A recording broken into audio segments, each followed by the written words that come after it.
Okay, I think we'll make a start now. So welcome everybody. This is the Professional Development Workshop. So hopefully you're all in the right place for that. I'll introduce myself first. I'm Mark Foy. I'm a director with AFA and day job is Associate Director of Performance at North Manchester Hospital. And I've got Andrew with me today. Do you want to say hello, Andrew? Yeah, thanks, Mark. So, Andrew Barrowclough, I'm a director at AFA as well and work in Nottingham University Hospitals, leading an analysis team here. Great, thank you. So, welcome everybody. Quite an informal hour we'll have together now. I've got a few slides that we'll talk through. Please do shout out, hands up, use the chat. Don't mind if you've got a question, ask it however you feel comfortable.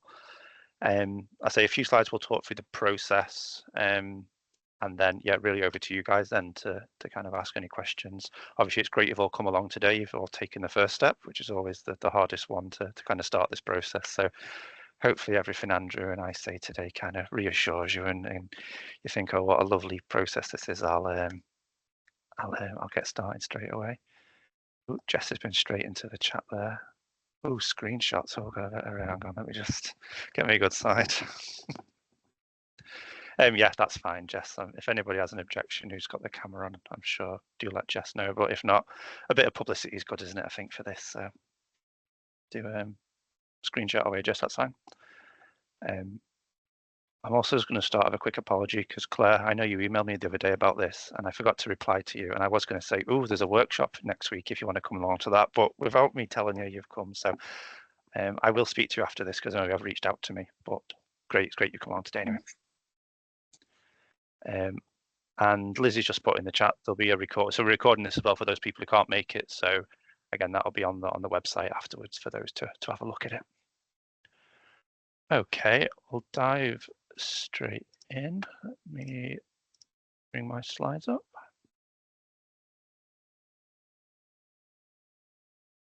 So hopefully if I can get a few thumbs up if they've appeared on people's screens. Yep, it's looking good. Thank you very much. Yeah, so this is the Professional Registration Instruction Workshop. So hopefully you're all expecting this. So yeah, great you've all come along today, taking that first step. So just a bit of background, just to explain kind of registration and kind of where it fits in some of the kind of bodies you may have heard of before. So obviously we're AFA, but the ultimate registration sits with FedIP, the Federation of Informatics Professionals. That includes other bodies such as BCS, IRIM for coding, CILIP, and I think CHIME and a few others now, the kind of informatics healthcare family. So when you complete this process, it's with FedIP who your registration sits with, but via AFA with FedIP. So FedIP is not a membership body, but it is the public body who hold the register. They're the ones who set the kind of generic standards. So whether you work in digital or clinical coding or the other bodies, there's kind of a core set of standards to meet, and then AFA have adapted them to be suitable for analysts, data scientists, data engineers, and so on from there. So they're more meaningful. And FedIP are the ones who hold the register too. So when you complete this process and you are successful, which I'm sure you will be, that's where your name will be on their website. So you can go and check yourself out as a professionally registered analyst with AFA from there.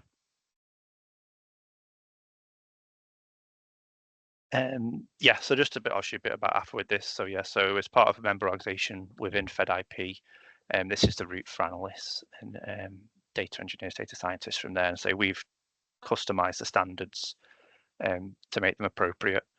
I think, Andrew, about a year or so into the new standards, we had a bit of a trim down, didn't we, where we've kind of streamlined them. Put you on the spot, and I don't even talk about some of the changes we've made around kind of what we've done with the standards and how we adapt them. Yeah, because we've had this in place for probably 4 or 5 years now, haven't we? So we mirror the FedIP as you said, Mark, but then we convert them into what we think works for analysts to make them more specific. But we obviously learned from having done the first few years and going through the first few rounds of different levels of the applications, and we're always trying to balance making this something worthwhile, but also making it something practical. And I think we learned quite a lot from doing a first round and getting a range of applications across all of the different levels. So building that knowledge up. And when we went back and kind of learned from what people were putting in and what people were finding easy or difficult to do, it was easy for us to see, actually, we've got quite a lot of substandards. And so we rationalizing the number of substandards we have so that we're not asking duplicate questions that were coming up, weren't we? So we'd strip down and still making sure we match the overall Fed IP, because we've got to do that, but reducing the number of substandards and making that hopefully a more meaningful. And there's a number of those different things, isn't there, Mark? You're going to get onto how we've moved on to the Fed IP hub as well. So hopefully we are learning as we go and balancing that, making it manageable to do, but also making it a robust and worthwhile process for you to go through.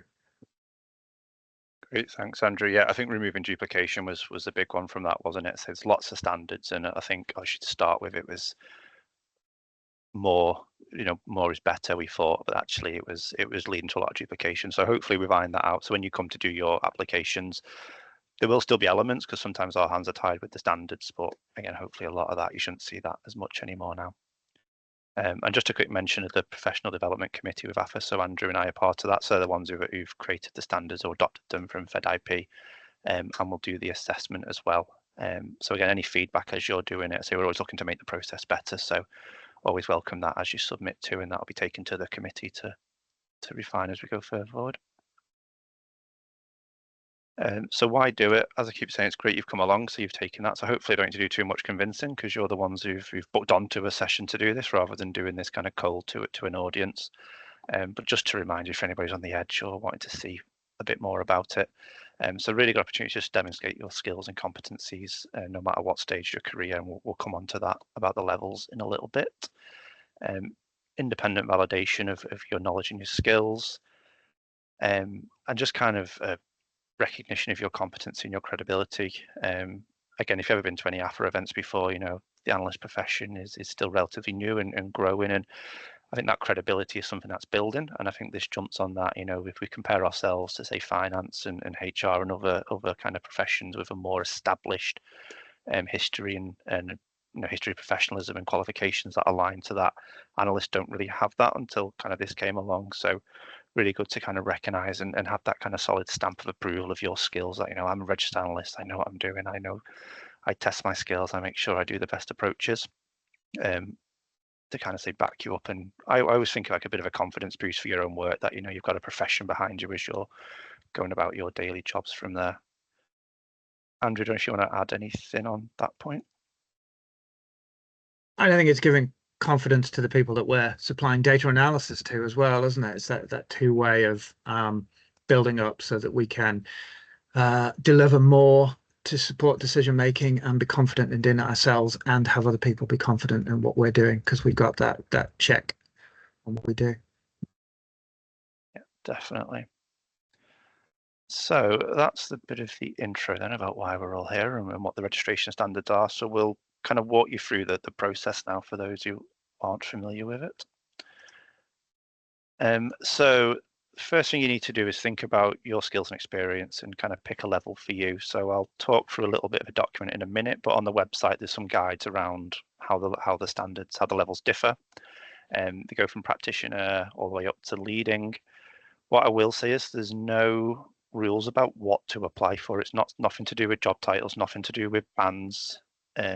It's purely where you place yourself and your skills and experience. There's a really useful document which puts them all side by side, and you can kind of go through and just do a bit of a quick self-assessment of where you see. You'll probably find you may zigzag between all four, or you may hover between two. Apply where you feel comfortable, or where you think you hit the most. Yeah, don't feel I'm only a band X, or my title is head of this, I should do that. It's about you and your skills and your experience. What I will say is this is really important. So when I applied, so as a head of information, I did it, but at the time there was only practitioner standards available to me. So me trying to cut a corner and thinking I was being clever, I just thought I'll just do the practitioner paperwork, that'll be dead easy. But it was a lot about kind of how people manage my time for me, how people allocate me. Working as a head of department, it was really hard to answer some of those things, because I probably should have placed myself somewhere a bit different. So I made more work for myself in the end by going a bit lower. Conversely, obviously, if I stretch too high, then it may have been difficult from there. So do take that bit of time just to read them. Place yourself where you see fit. Don't think lower is easier. It's about you and where you are in your role, in your experience. Again, Andrew, don't know if you want to come in on that point about how to choose the right level. I think there's a useful read across in various ways into the National Competency Framework as well. And so though in that and this, as you said, it's not about, we don't give specific role descriptions because we know titles can differ across organizations, but having a look at the levels in the National Competency Framework and the kind of roles that are being described there, there's going to be a good fit. So that can be helpful as well to give you a good kind of starting point, can't it? To maybe give you a choice of 2 levels. So that can be useful at the kind of, they've deliberately not mapped onto specific grades, but they've given illustrations. So I think that can be a help as well, can't it, to do that read across? Yeah, and if you are unsure, do reach out. Obviously, if via your branch leads who you may know, or shoot directly to the AFA inbox, or myself or Andrew, we can give you a bit of a guide from there. Yeah. We've got a hand up. Is it David? Hi. Yeah. I just had a question about that and wondered, assuming I apply for a level and then in 5 years' time I become more experienced and a more senior position, do I then need to reapply and do everything again to move up that level? No, so that's a good point. I was just about to come on to this as something else to kind of factor into your decisions. So, yeah, you'll apply at a level, and then within 3 years, you will need to reaccredit. If you stay at the same level, it's quite a quick, small form just to kind of say I'm sticking where I am. But yeah, let's say in those 3 years you've progressed to a new role and then you want to go up a level, that would be like starting from scratch. So what I would say is if you feel you are borderline and you went for the lower one, in 3 years' time, you'd have to do more paperwork to go up the level. If maybe you weren't sure and you leant towards a higher one, in 3 years' time, it would be a much smaller reassess at the same level if you still want to stay at that level. So yeah, so it is 3 years you need to reapply. But I say if you're sticking to the same level, smaller, but yeah, pretty much kind of like starting from scratch if you're going up a level. Okay, cool. And maybe you're going to come to this, but maybe just something around the assessment. And so if I'm sort of on the fence and I go for the senior level, will I, be assessed and then rejected at that level? And then do I just drop down to the lower level? Or how does that work? Yeah, so what we'll do, so say you've picked the level and maybe your evidence, we might think there's a bit of evidence missing here or it's not as strong. We will work with you and support you on that. Speaking for Andrew now as well, we 100% want you to pass and we will support you to do that as well. So yeah, if you've applied for advanced practitioner level and yeah, there's a bit of a standard that we think is maybe not as strong, yeah, we'll reach out as part of the assessment and say, oh, can you give us a bit more on that to help you through? It won't just be like a black and white pass fail. It will be a kind of a two-way dialogue to kind of get you through. Okay, cool. Thank you. Okay, and this last point on that, so all the documents are on the website to fill in, which I'll walk through in a minute. And please just do use your own. Obviously, I'm sure lots of you may have really nice dissertations and published pieces and all sorts of work that you may have done. At the minute, we're not in a position to kind of count that as the application. It'll be used as evidence, which is great, but in terms of kind of what we assess from, it does need to be our paperwork from there. Okay, Andrew, anything you want to add around that before we move on? No, that's all good. Thank you. Okay. So again, I'm sure you're all familiar with the AFA website. Just a quick screenshot of it there for those who aren't. But if you go into the website under the members section, there's a link to professional registration, and then the links there for guidance and all the forms from there. So yeah, go and have a look from there. Download the forms and see what you think of the levels. So the file to look out for is a snippet from in here, which is that one I mentioned where it compares the levels. So this, I think, is just one of the very first standards. And what you can see from here is the levels from practitioner to leading. I'll leave this on screen just for a second for you to read, but it's just to get a feel of how the stages step up to give you an example of the differences, really. I won't talk for a minute while people read.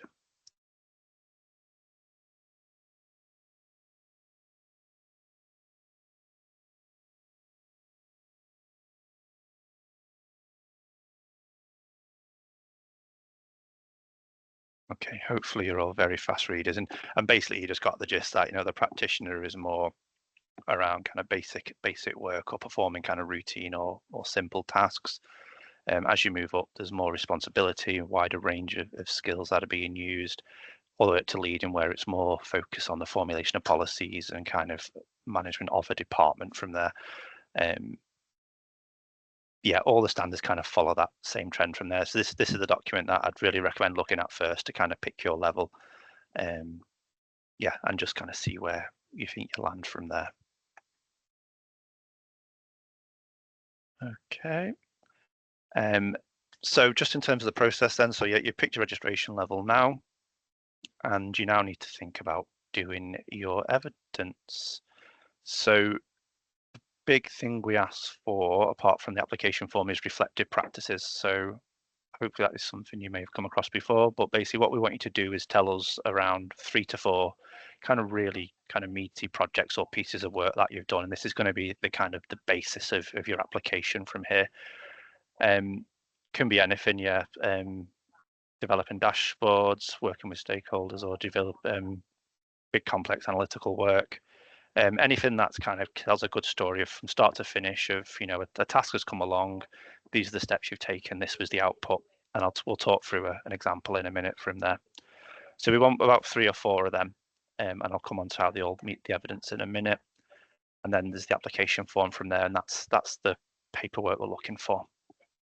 So I'll break all those bits down now. So the first bit is reflective practice, which looks something like this. So it's the STAR model that we use. So we want you to tell you the situation, what tasks you were going to do, what actions you did, and then what the result was from there. Conscious that might be a little bit small on the screen. This example is on the website to download to have a look at as well. So you can have a look at this in your own time rather than squinting and trying to read it now. But basically, it's a story that we want you to tell us at this stage. So I'll just talk through the sections kind of generally from there. So what the situation is, how did the work come about? Why is this piece of work needed? And understanding kind of your strengths and weaknesses or your limitations before you start. So this piece is about looking at length of stay and using SPC charts is the example that this person's talking about. It's even a bit small on my screen, to be honest, this one. But yeah, so the line manager asked you to do a piece of work about length of stay.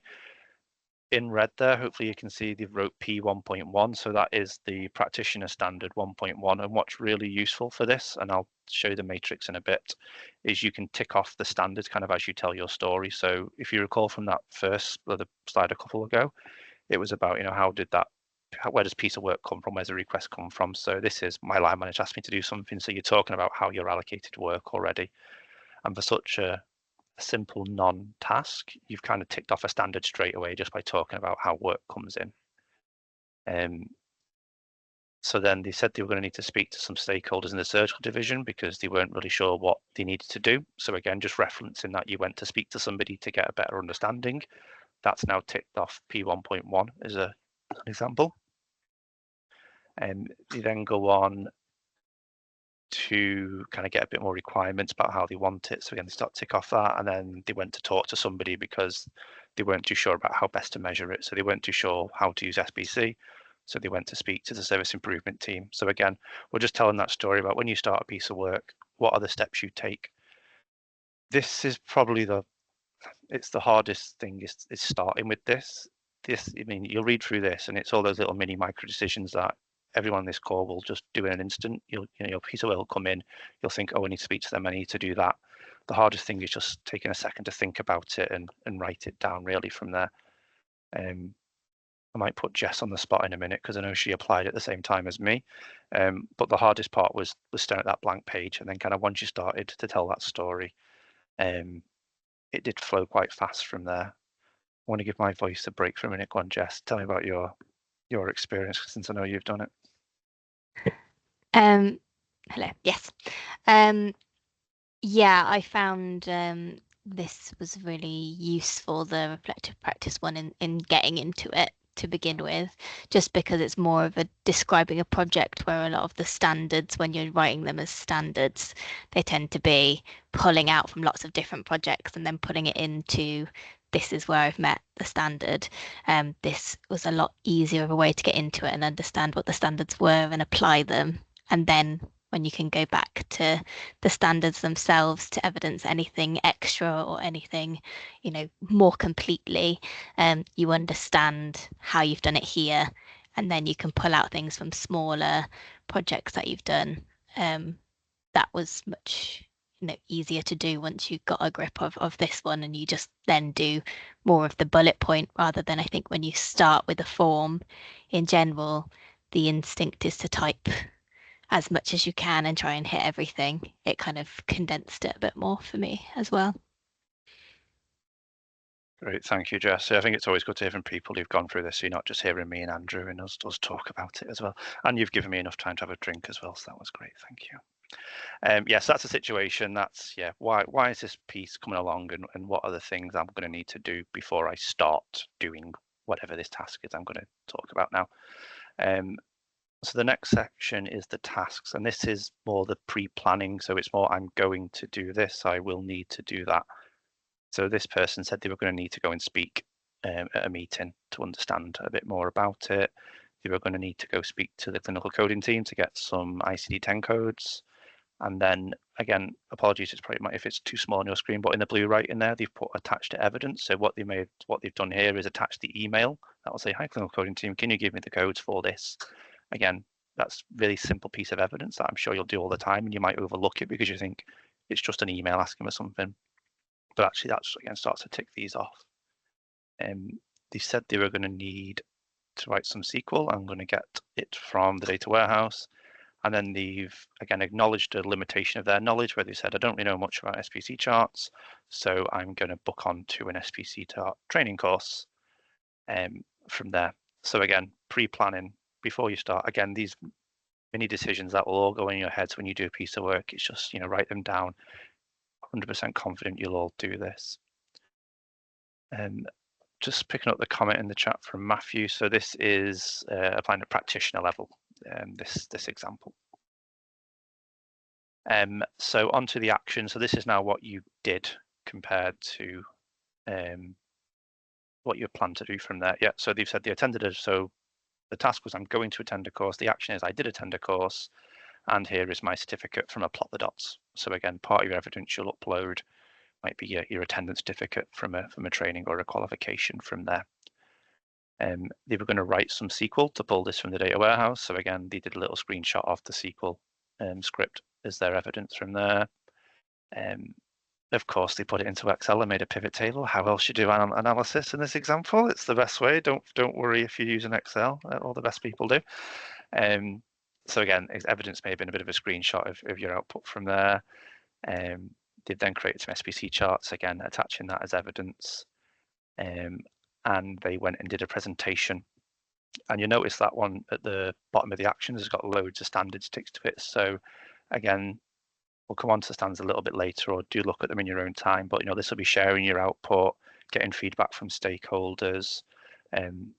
Say quite a lot of standards have been ticked off just by going to a meeting and talking through your analysis from there. And then they've again attached evidence of their presentation from there. Other evidence might be an agenda slot or some minutes to say, I went and did this from there. And just to give you a break, Mark, we've got a good question about is it okay for evidence to be redacted?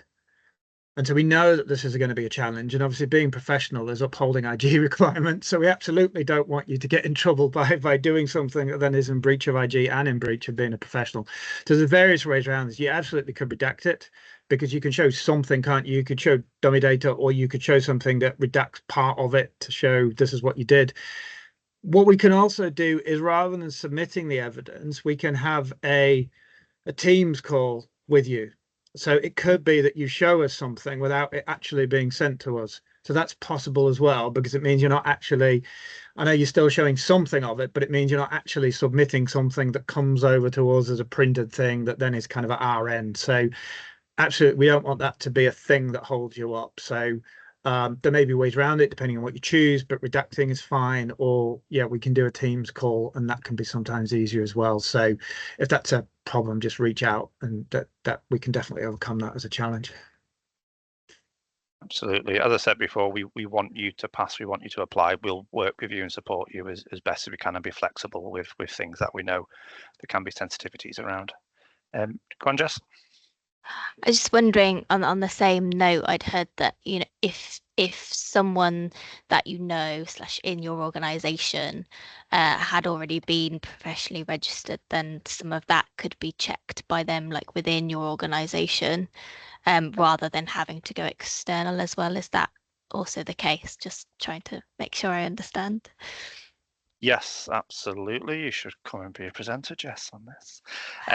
Yeah, so if you are fortunate enough to know somebody who is already professionally registered, because this is a community and somebody else has gone through that process, they are in essence kind of allowed to vouch for you in terms of evidence. So on the paperwork, there's a section at the end that says sponsor, and they can look at your evidence. So again, assuming they work with you, they are it's safe and appropriate for them to look at this stuff that might be sensitive, and they can tick it off and sign to say they looked at it. I'm already professionally registered as somebody on the register. I, you know, can validate everything this person has said. And I don't know about your point of view, Andrew, but it does make it a dream to assess as well when we've kind of got that peer check from somebody who's already gone through this as well. It does, doesn't it? Yeah, because we can get quite extensive evidence, can't we? Did you have the hour-long video you had to watch? Yeah, I think somebody sent me a 2-hour training video they went on once. So that was So yeah, that can help. That can help definitely when we get a number of applications. Yeah, so definitely helpful if you do know somebody who's already registered to do tap them up as a sponsor. Makes it better for all concerned. David? Yeah, I was just going to ask, do you have a list of users at different organisations that could peer review for us? Because I'm not sure if we have one at Somerset NHS Trust. Yeah, so we don't have a kind of a set process for doing this. I'm just thinking about obviously just from IG as well telling you, but I suppose we could go to them first to see, are you happy for us to tell people? So I think that's on the register too. Yeah, I think I don't, Andrew, your thoughts. I think we can definitely do something with this. Yeah, I think you're right, because I don't think we'd want to send out all of the details, would we? Because we'd have to check that. But you could check the public register because there might be somebody's name that you recognise there. Good point. Yep. Or yes, it could be that yeah, we could do that check at our end to see if somebody's unhappy to be that contact. But yeah, hopefully the public register can help you out there. A lot of the stuff I've built has been sort of clinical facing, and it's got a lot of patient details in, but we do have UAT versions. So provided I get permission, I could share some of that. Yeah, that sounds perfect. That'd be great. Yeah, and then say if it is screenshots, obviously block out everything like that. There's or anything like that. Yeah, it's yeah, we don't need to see that level of detail, obviously. So just a question from Claire about peer review and sponsor review. Is it either? So we did change this recently, Andrew. So we used to ask for a peer and a line manager. We did. I think we dropped the peer, didn't we? So yeah. So we're asking for a sponsor as in normally a line manager to sign it off anyway. It's then extra if that sponsor is an AFA registered, they can then act in the way that you said, Mark. So we dropped the additional requirement because we used to have sponsor and peer, didn't we? But the peer wasn't anything specific there. So now it's sponsor, but it could be a sponsor who is registered, in which case they can vouch for the evidence, as you said. Yeah, and it also doesn't need to be a line manager on that point as well. So it is just somebody who can verify what you've put on the form. Conscious there could be issues for those of you who've changed organisations. So you may have a really good body of work from your last trust, which you left 6 months ago, but for whatever reason you're not in touch with them to verify it, or your current, a sponsor in your current or couldn't verify it. Again, happy to kind of work and discuss those little interesting quirks where people may have lost access. Actually, on that point, that's another thing. So somebody might have a really good example of piece of work, but they've now changed organization and no longer have access to do stuff. So again, can be a tricky one to overcome, because if you can't see it, you can't evidence it. But again, we can work with people if you've got something particularly that you think, I really want to include this, but it's not great. hopefully within your new job, you have started to build up a portfolio. But again, there could be people who've literally just changed jobs last week, want to do this and find it tricky to get older stuff. So again, happy to work and support with you as best as we can to get hold of that. Okay, just to finish up on the reflected practice. So the last section there is just the results. As the name would suggest, just to tell us what happened really. So in this example, the team loved the piece of work. It then prompted a bit of work, identified some patients who had long length of stays, so they went off to do something. Our old favourite, they've made reference to IG standards there, that they didn't share patient details needlessly or everything was appropriate.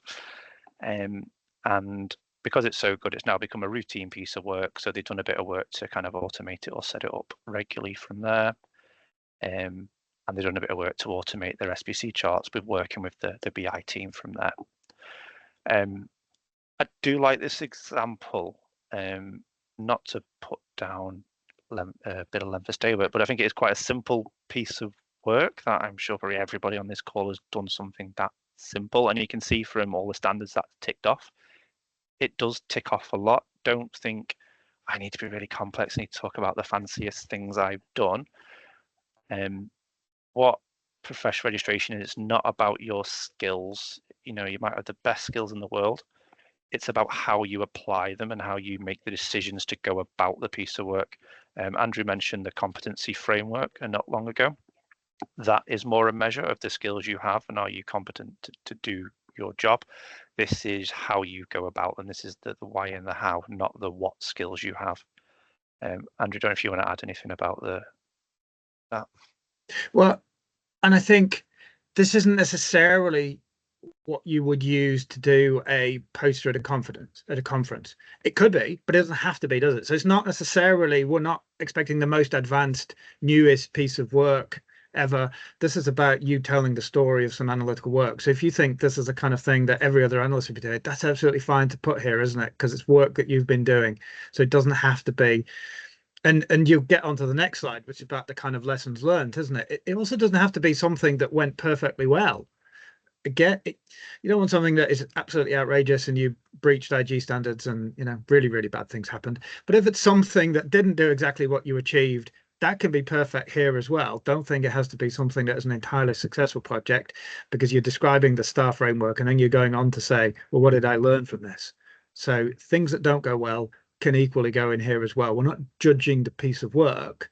It's about you telling a story and mapping that onto the standards and giving evidence, isn't it? So things that don't go well can go in here as well. Yeah, absolutely. I do love a good example where it's just, yeah, it was an unmitigated disaster and here's what I'd do differently next time. It's about your learning and your decision making, and sometimes we do learn best when it doesn't quite go to plan. Because if you look at some of the things in the tasks that they wrote from here, it was identifying limitations in their knowledge. That's what we're looking for, is I need to do this. I'm not quite sure how to do it. I'm going to go get that knowledge and then give it a go from there. Just to pick a couple comments in the chat. So can we use ongoing projects as well as those that have been completed? It would be ideal if they were completed to have that closure as we talk about results and lessons learned.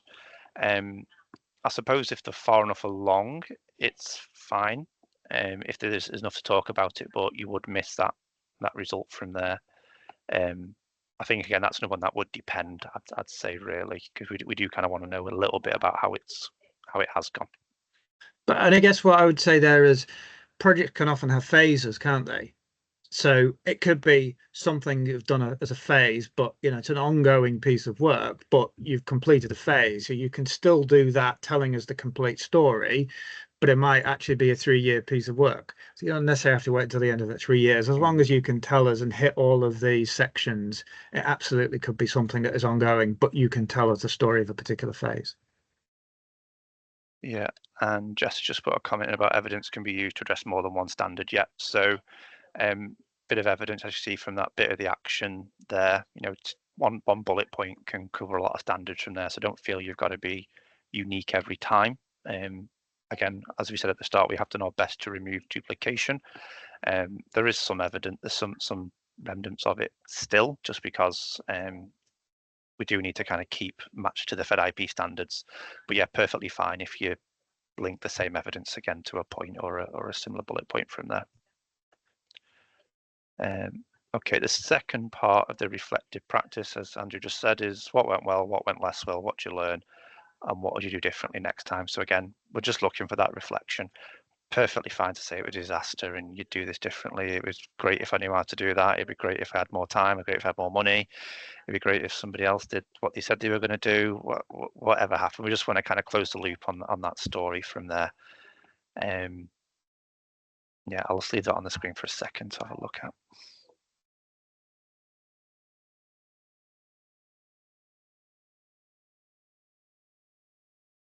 Okay, so we're looking for, is it 3 to 4 we say? Is it 3 the minimum? Yeah, we say 3 minimum, don't we? It's but you could do 3, 4, 5 because if these are a great way of hitting a lot of the things that you need to hit, and they're good because they tell stories, aren't they? So it is a minimum of 3, but if you've got another couple of pieces, then you can put those in because it's a fantastic way of ticking off a lot of the things to show what you've demonstrated. So question from David, does it depend on the size of the project? So I'll come on to the matrix in a minute, just from my own example. So my first piece of reflective practice probably hit about 75 to 80% of the standards in one go. And then, but knowing I had to do 3, I then did 2 other kind of smaller projects to kind of fill in some of the gaps. I won't teach you all bad habits, but I'm sure you're all intelligent people and you'll see where your gaps are once you've done a reflective piece of work. And I'm sure you'd be wise to, for your second example, to address the gaps that weren't covered in reflective practice 1 from there. So yeah, nothing wrong with having a really big reflective practice that touches a lot, and then 2 or 3 more others to tick off the rest from there. Okay, I'll just move on to the application form now. So again, encourage you all to go on the website, download it, have a proper read from it. So nothing too surprising on this, it's standard application form. So first section tells a bit about yourself, just a paragraph about your role. That's just to help the assessor to understand what your job is really from here. So analytics is a broad family. Your role may be more data engineer, data warehouse work, which means some of the standards that talk more about analytics you may struggle to address because that's not within your direct remit of work. Again, we will work with you to do this as best as we can, but again, just gives the assessor a feel for how does your role and to give a bit more context to the evidence and reflective practice. We'd then love you to not be shy in the next section. Tell us about published papers, conferences, awards you've won. Anything that says, hey, look at me, I'm amazing, is wonderful to have at the top. It's not the time to be modest when you're doing this. So yeah, do tell us. And again, great evidence. Here's my published stations, here's me at conferences sharing my work. Love to see it. Be proud, put it at the top. That's why we put that right up there.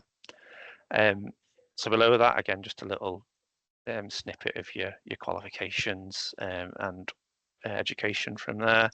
And then below that, again, very, very brief. Don't overthink this section too much. Just a little bit about your career history. Again, it's just to give a feel for the assessor about your development in your career to that date from there. Yeah, organizations, couple bullet points, and when you work from there. Question in the chat. Slightly form different, yeah. I think I might need to update my screenshots in my presentation, mightn't I, from this? There we go. I'll take an action from this to make sure my screenshots match the. Yeah, as I say, we're always kind of tweaking these forms to make them a bit better. I'll come on to where the forms are in a bit when I talk about the hub. But yeah, very recently we've slightly remodeled them to feed into the hub a bit better, which I'll talk about in a minute. Okay, so we mentioned the matrix a second ago. So just below that top section on the form is we ask you to just complete this to tick off the evidence. So this will be really useful for as you do it. This is your checklist of evidenced every section. So again, sticking with the practitioner standards, you've got P1 to P9 and then the C codes at the end. So what you will do is you've told us your story about your length of stay analysis, and as you've evidence that you can tick off this to say, okay, P1.1 is covered in reflective practice 2, P1.2 is covered in reflective practice 4, or whatever from there. So once you've given us your free reflective practices and once you've completed them, hopefully that should be a nice ticked picture. And then what's also really helpful is then just to say what evidence speaks to one. So you put P1.1 is to main understanding, so it's how you've gone about and learned something, and your evidence, yeah, might be an email asking something, or it might be an attendance at an event or something like that. So again, list all the evidence against standards from there, makes it dead easy for you to know you've hit all the right bits at the end, and makes it super good for the assessor to see, yep, they've evidenced everything from here. Sometimes it might not be possible to cover a standard in your reflective practice or with evidence. Maybe more so for those C ones at the bottom. So I think C2 talks about understanding where your role sits in the context of the organization. Now, maybe when you were talking about your length of stay, you might have put a section in about your department and why people are requesting from you, but it is fine to put like a standalone paragraph for that section to answer that question. Don't feel you need to shoehorn everything into a reflective practice. It is fine to give us a paragraph or two in there. Andrew, don't you want to come in about the matrix and how best to evidence bits? Well, we just got Claire. Oh, sorry. Hand up, so go to Claire and then. So you might have been sort of starting to answer this. I was just going, while you're doing that, I'm going through my form, which is, I've been like filling it in anyway. So I'm not going through the reflective practice bit at the moment, but the kind of standard and commentary table.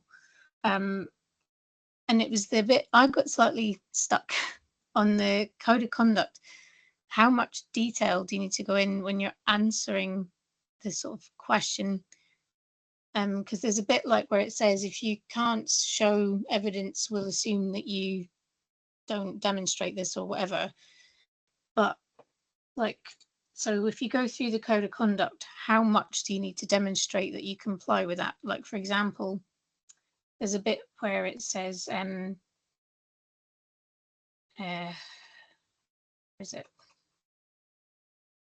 Notify of any significant violation of their code of conduct by another member. So I've just put, I would endeavour to do this, but I've not had cause to do so thus far. Like, so like, how would you, do you need to go into that level of detail, like for every single item on the code of conduct, or?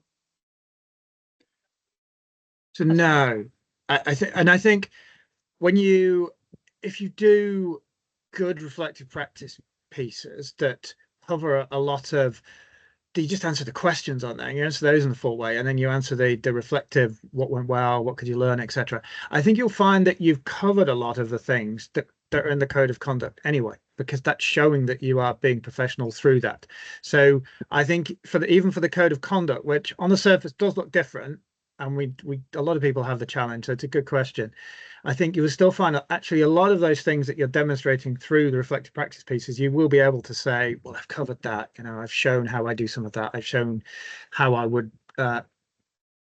be secure with data, how I would ensure continuous learning. And then so there may be just a couple of specifics that you've not covered anywhere, even for the code of conduct. So those can be then the ones that you add something more about.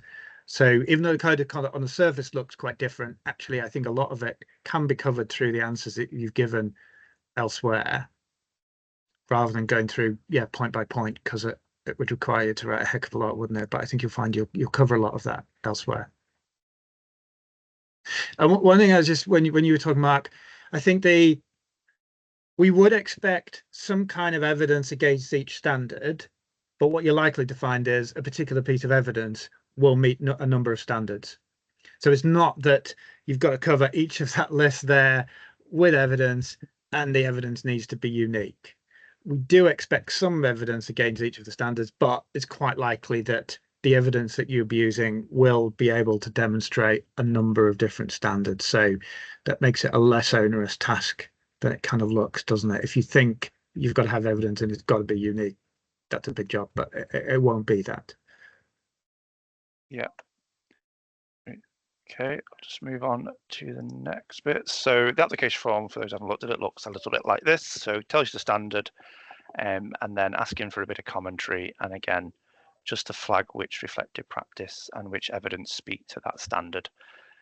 So again, on the subject of repetition, again, this isn't conscious, we don't want people to repeat themselves, but we do want you to expand a little bit on your reflective practice. So, you may have written a good sentence or two in your reflective practice. Don't just write in your commentary, see your reflective practice one. We do want you to tell us a little bit more. We haven't put a strict word count on this, either max or minimum, but a paragraph or two is kind of what we're looking for in this commentary section to either expand or complement what you've put in your reflective practice, or where it's not been addressed as strongly in your reflective practice to put on it in its own standalone form here. Andrew, do you want to add anything about kind of what we're looking for in the commentary? I think, as you said, the worst case we get is just the C reflective practices piece 1, isn't it? So hopefully you will have covered many of these in reflective practice, but this allows you just to pull it out as that specific element of the reflective practice piece without telling the whole story. It's a specific part, but just to expand on that. And it's also the place then where you say, well, actually, I've only got one reflective practice piece that covers that standard. Fine. This then allows you just to bring in another paragraph on another example. So the more reflective, the more of the standards you can cover through 3+ reflective practice pieces, the better. But we know that you're not going to be able to cover all of them, so that's fine. This can be then where you put another paragraph in from another story and just tell us that briefer paragraph here with the evidence. Yeah, I think that's a really key part for this. So you've done your 3 reflective practices, which are your big stories, but actually you've got a little snippet of something else that you think addresses the standard that has no relation to any reflective practices. So this is the part to get that into.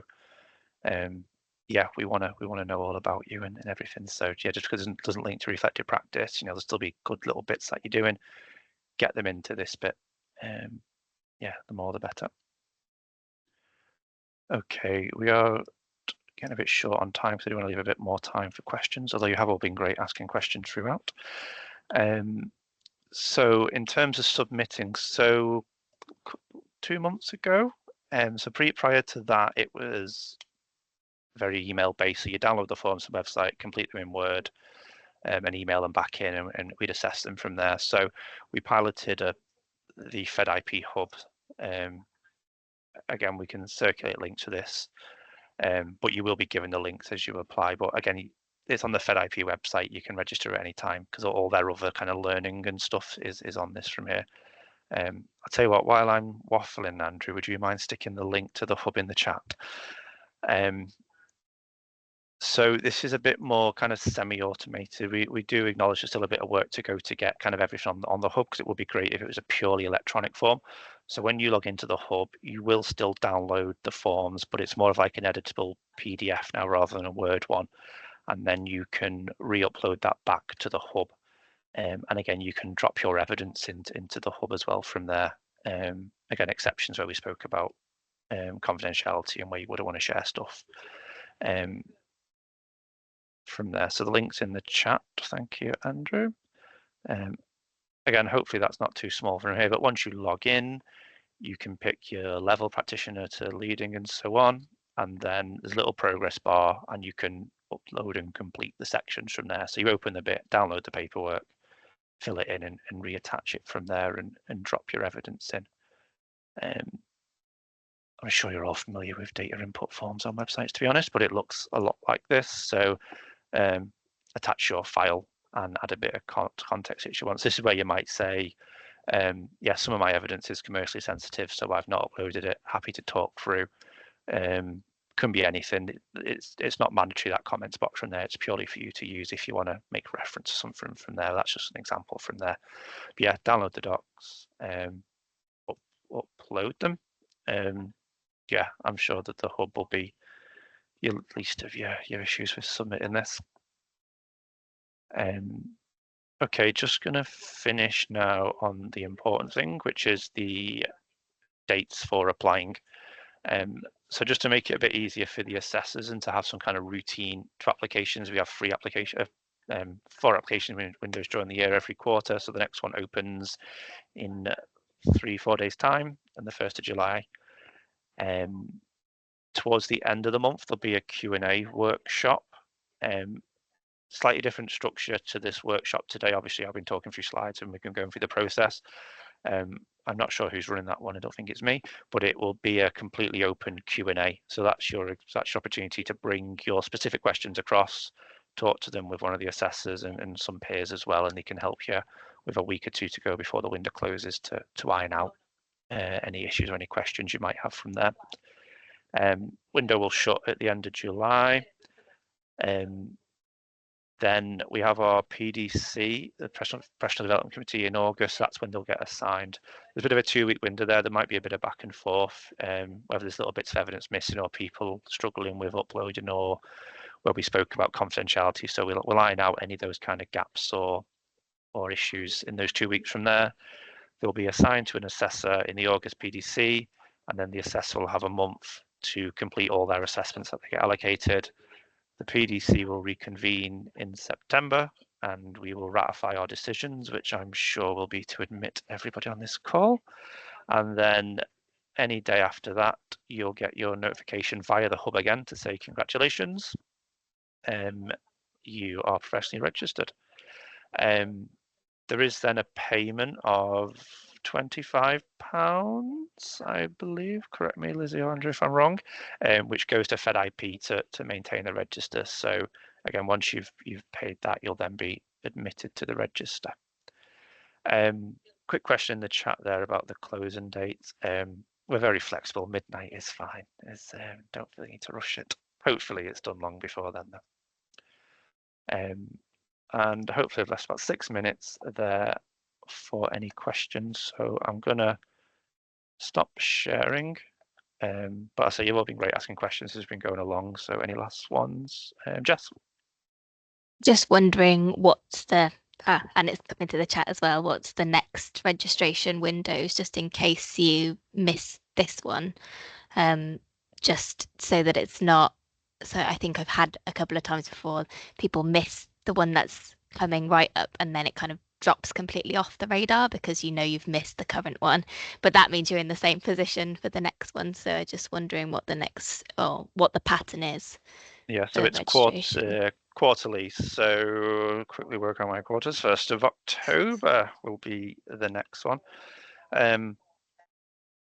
Again, Andrew, I don't know what your view is. If it's the 2nd of August and you think you finished it, I'm sure we'd accept it. You know, I think on the 31st of July, if you can show us a 99%, 95% completed piece of work, we're not going to say, sorry, wait 3 months. As I keep saying, we want you to apply. We want it to be successful. If you're thinking, I've got a bit of leave and I might not be able to do everything, do let us know towards the end of July, and we can be very flexible to support you with that. We don't want to make you wait 3 more months.